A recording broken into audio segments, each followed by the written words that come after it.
Hi, boys and girls. It's Mrs. Nice here. I'm going to read you Chapter 2 of Charlotte's Web by E.B. White. It is called Wilbur. Do you know who Wilbur is? You should. Fern loved Wilbur more than anything.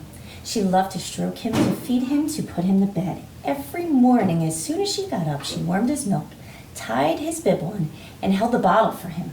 Every afternoon, when the school bus stopped in front of her house, she jumped out and ran to the kitchen to fix another bottle for him. She fed him again at supper time and again just before going to bed. Mrs. Arable gave him a feeding around noontime each day when Fern was away in school.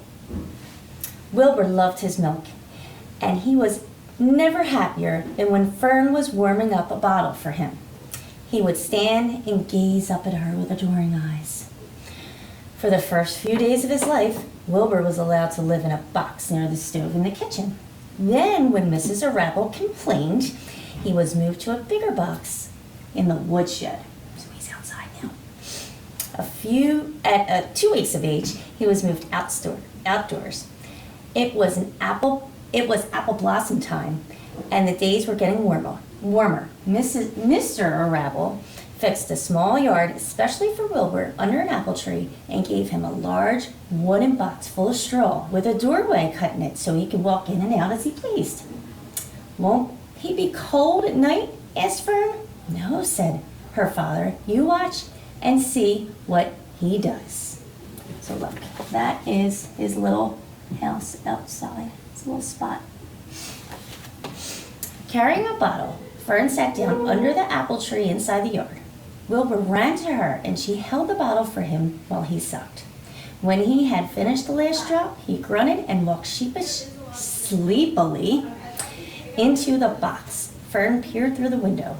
Wilbur was poking through the straw with his snout. In a short time, he had dug a tunnel in the straw.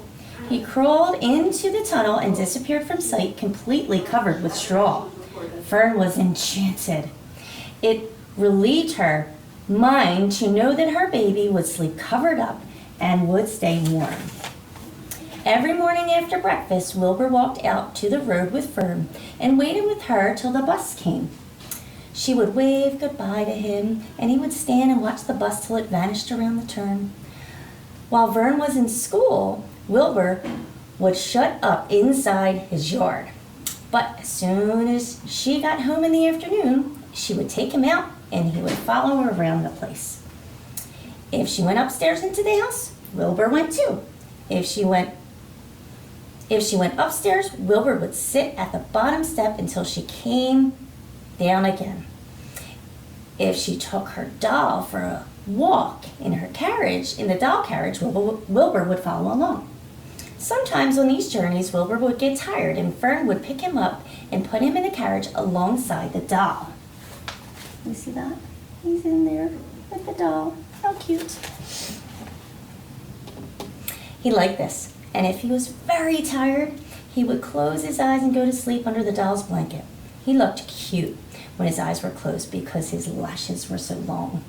The doll would close her eyes too, and Fern would wheel the carriage very slowly and smoothly, so not as to wake her infants. One warm afternoon, Fern and Avery put on bathing suits and went down to the brook for a swim. Wilbur tagged along at Fern's heels. When she waded into the brook, Wilbur waded in with her. He found the water quite cold, too cold for his liking. So while the children swam and played and splashed water at each other, Wilbur amused himself in the mud along the edge of the brook, where it was warm and moist and delightfully sticky and oozy. Every day was a happy day, and every night was peaceful.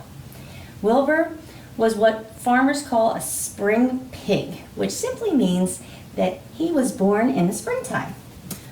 When he was 5 weeks old, Mr. Arable said he was now big enough to sell, and he would have to be sold.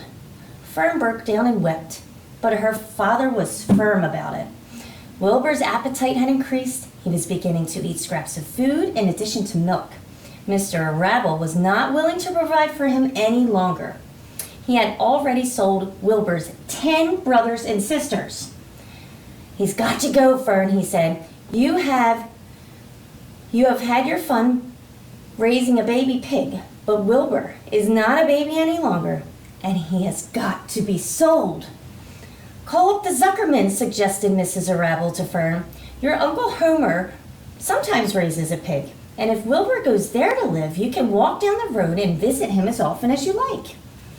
How much money should I ask for him? Fern wanted to know. Well, said her father, he's a runt. Tell your Uncle Homer you've got a pig you'll sell for $6 and see what he says. It was soon arranged. Fern phoned and got her Aunt Edith, and her Aunt Edith hollered for Uncle Homer, and Uncle Homer came in from the barn and talked to Fern. When he heard that the price was only $6, he said he would buy the pig. The next day, Wilbur was taken from his home under the apple tree and went to live in a manure pile in the cellar of the Zuckerman's barn. I hope you enjoyed Chapter 2. Stay tuned for Chapter 3. Bye, Broncos.